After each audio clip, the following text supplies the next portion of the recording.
Wake up groggy every day.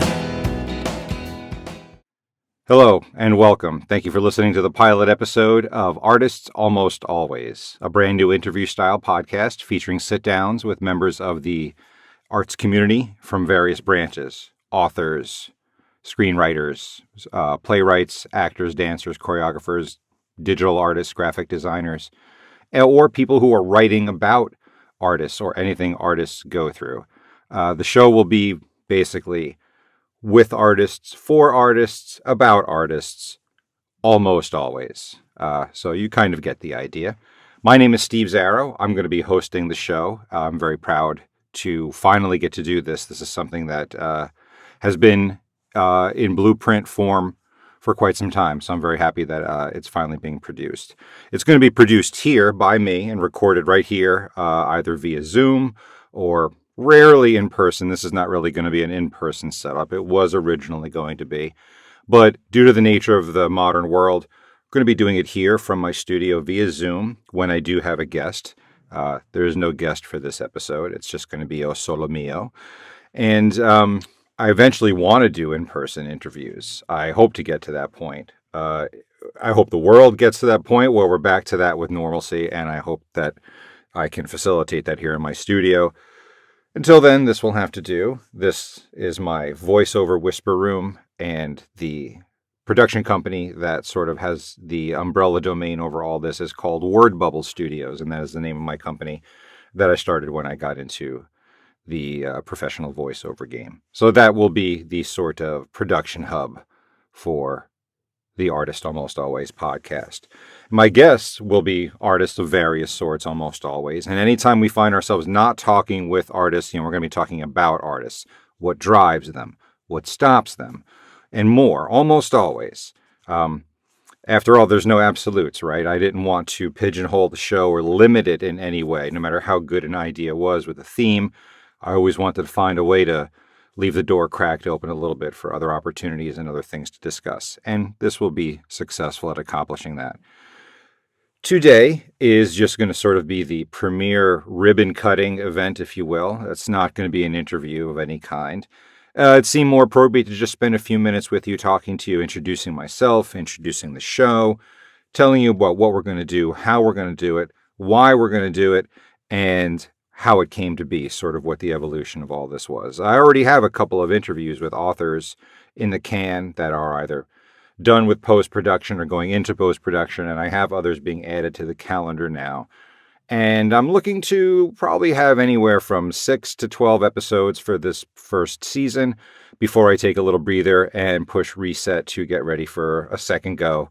And hopefully in between, there will be even more authors and artists lined up to talk about even more things. The studio that I mentioned earlier where the show is produced is one that I usually use for my daily work as a voice actor and an audiobook narrator and producer. I've spent years becoming as good as I can at this particular skill set. The audio art, the technical art of it, is one that is as foreign to me as it is required for the work I do. So I had to make sure that it was taken as seriously as I take the performance craft, which anyone who knows me will tell you is quite serious. And it isn't easy at all. I'm forever learning. I'm forever a student training in this or learning new software, learning a new process, working with a new coach. That doesn't ever end or go away.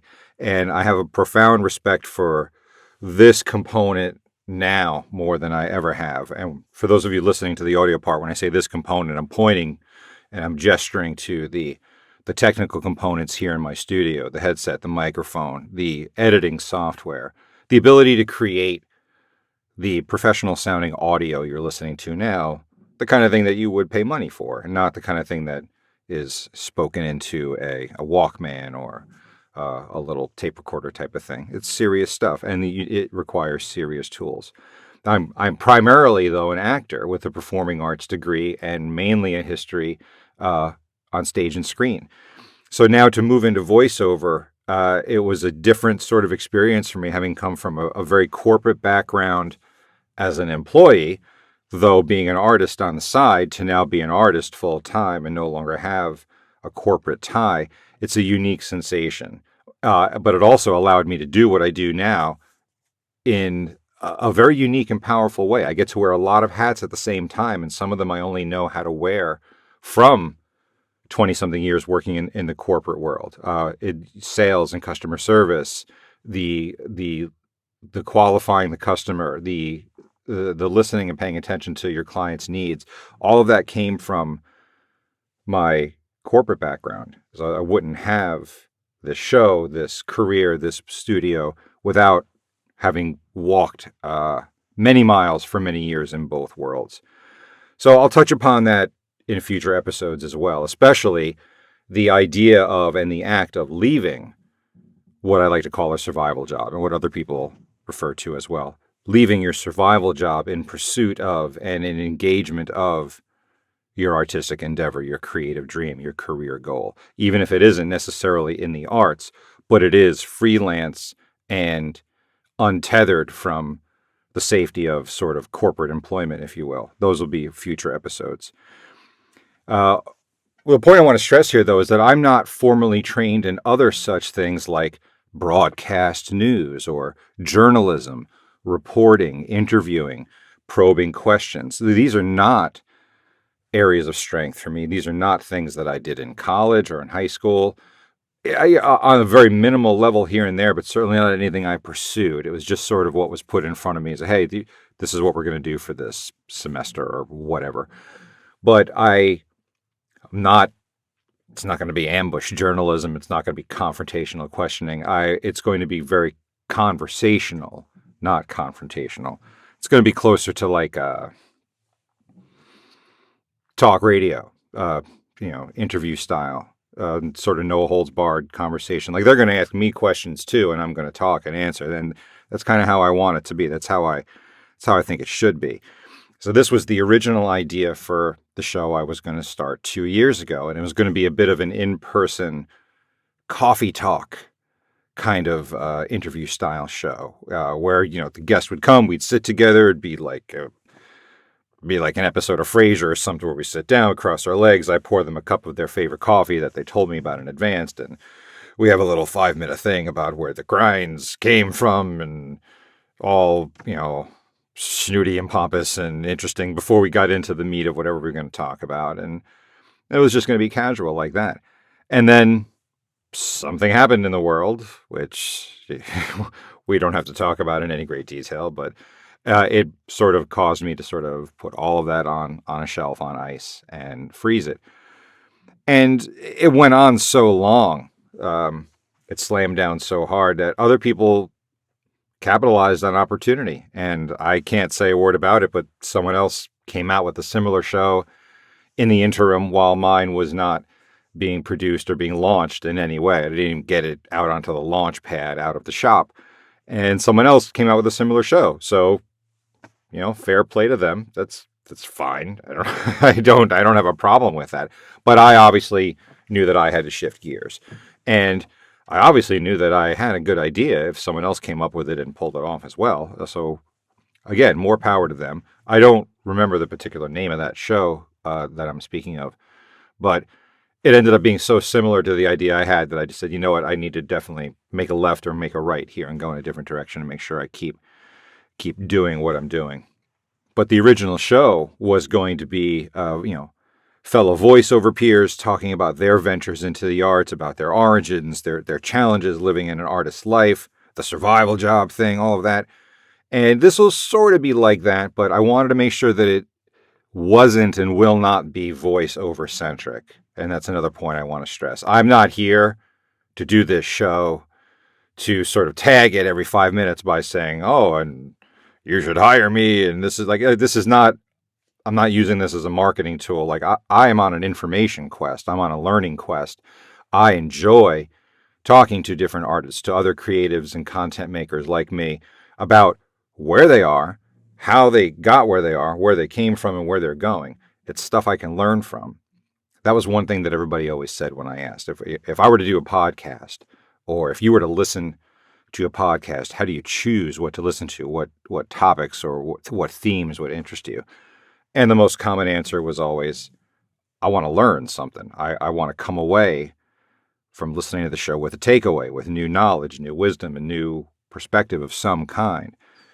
And you know what? As the host, that's a great position to have as well. That's a great position to be in. I want to come away from every episode with a list of takeaways. At the time that I'm recording this sort of pilot introductory episode right now, I've already interviewed and edited a whole show. It's going to end up being 3 parts with one author that I interviewed on Zoom. And I have a whole list of takeaways that I got out of, not just out of the interview itself, but out of each individual part that I broke it up into. It broke up beautifully and segmented well. And I have a whole list of takeaways from each individual segment. And that's going to sort of, I think, be the theme of the show, is that I'm going to go on this learning quest. I hope you'll come with me. I'm sure we'll all get something out of it. And at the end of it, I think the smartest thing to do is for me to share with everybody what I got out of it, how I gained or benefited or learned in some way from the discussion I had with my guest. And if I can accomplish that, if I can have a takeaway from every episode, then I'm sure someone else can too. So the show isn't to benefit me in any other way but that. And I don't want to bore the world to death with a show that's all about voiceover, because while that is interesting to a lot of people, if it is interesting to you, there are so many voiceover podcasts you could listen to that I would be happy to refer you to. And I've been on some of them. I just didn't want mine to be that. And that's just how I am. I don't like to be exactly like everybody else. And anybody who knows me will be nodding their heads right now going, yep, I remember that. One of the things that happened, though, was during the hiatus, let's call it, while this other show came out, I still managed to get into the podcast world through other ways. I got invited on to be a voiceover guest on another program hosted by these other 2 gentlemen. It's called The Stage Door Show, hosted by Dave and Tom. And we had a lot of fun. We had a great conversation about being in the arts, about being a freelancer. And it was one of the earliest times that someone made an acknowledgement to me about the challenge of being home alone with a 5-year-old who got sent home from kindergarten during the apocalypse. And these guys really listened and understood, and it was a great conversation. And I didn't feel like a guest at all. I felt part of it. I felt very, very welcome and very comfortable. We had a great rapport. I ended up doing an intro for their show, which was an awesome project and creative experience for me too. So it went so well that they asked me to co-host a couple of shows for them, which I did. But I wasn't able to maintain that at the time for the same reason that I wasn't doing my own podcast. It ended up being an amount of work that was out of my realm at the time because of what else was going on. It was for the same reason that I couldn't engage in my voiceover coffee talk show thingy majiggy. I also couldn't co-host episodes for them any longer. But I did tell them how much fun I had, and I thanked them for the opportunity, and I let them know point blank, I will be back. I'm going to be hosting my own show as well, and we'll collaborate again because I enjoyed this so much. And they were really cool about it. You know, there wasn't an issue of any kind. We didn't have a contract or agreement. We were just working together, having fun. And they even said, you know, you're a great interviewer. You're a great host. You should totally have your own show. Have fun with it. So Dave and Tom, if you're out there listening, you know, it might be time for a round 2 for us to have an interview and a conversation. Only this time, you come to my house. You come to my show here, and we'll pick up where we left off. And so that was one thing that did let me know, at least during this weird time, that this was something that I did want to do. I wanted to keep doing, and I wanted to make sure that I didn't let go of entirely. Even if it got out of the cage and got off the boat and swam away a little, as long as I kept it on the line and reeled it back in and started working on it again, I'd be all right. And here we are. I'm not going to go ahead and say something as bold as to call the thing over. The thing that's going on out there. I'm not going to go ahead and call it over. We can call it changing. Well, let's call it improving. We'll call it improving. I like that. But I'm here now, and proof of this improvement is that you're listening to the introductory episode that the show is on. It's launched. It's here. And when this episode ends in a little while, you get to go on to the next episode, which is part 1 of the interview with J.G. Faraday. and his new book, The Awakening, which just came out, and I'm in the middle of reading them now, and it's really good. I'm not a huge recreational reader, so I don't have a devoted genre that I stay within. I just kind of read good books, whatever's fun to read. Not a ton of them. Very few that are not for work in some way. This one is totally recreational reading for me at this point, and I'm having a blast with it. And it's a little spooky. It's a little scary. I'm not normally a getting scared by book kind of guy, but this has just the right amount of what is going on that's creeping me out. And the show that you're listening to has an interesting name that I just love. It took a long time to arrive at, but do you have any idea how hard it was to come up with a name? Even before, forget how many people are doing podcasts from home now with the technology we have. Even before this, coming up with a name for the coffee version of the show was hard. I didn't fully have it. It was all still in formula, and I had a list of names, and I never even pinned it down. A lot of the reason why was not because of the pandemic hitting, was because all the names I had on this list were already being used elsewhere, sometimes in duplicate and in triplicate. And I didn't want to be the fourth coffee talk show with the same name. So I encountered the same challenge with this show, believe it or not. And even when I tried to simplify it by personalizing it and making it unique, like the Steve Z show, the Steve Zarrow show, Steve Z TV. There are so many Steve Z's already. It's unbelievable. I was shocked. And I didn't want to jump on that bandwagon with them all, even though it's legitimate. It's not a fake name or anything. And it wasn't anywhere near enough differentiation. But I started to think about what we were going to be talking about and what the show was going to really center on and focus on. And it will be about artists. Almost always. I'll be talking with artists. Again, almost always. We'll be talking about art and creativity, content making, the difference between doing it for fun and doing it for work, the difference between an idea that you just need to get out of your head onto paper versus an idea that has to get onto the paper, get onto the next paper, then get onto the computer, then get onto the storyboard, then get into an envelope and sent out to 15 studios. That's all part of what this show is to be about, because I want people listening to be able to think, okay, I just heard somebody talk for 20 minutes about how they took their high school, short story novella that they wrote and eventually after 30 years turned it into a movie or a Netflix series or whatever.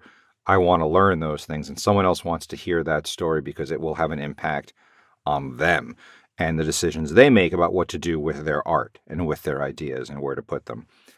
And I'm really looking forward to this. And I'm just so happy that I finally get to do it, that I'm finally in the studio at the microphone, reading this script, coming up with a name that works. The artist almost always, it freaking works. My God, thank God. I can't wait to launch it and get it out of the gate before someone else bogarts the name, which may still even happen. God, who knows?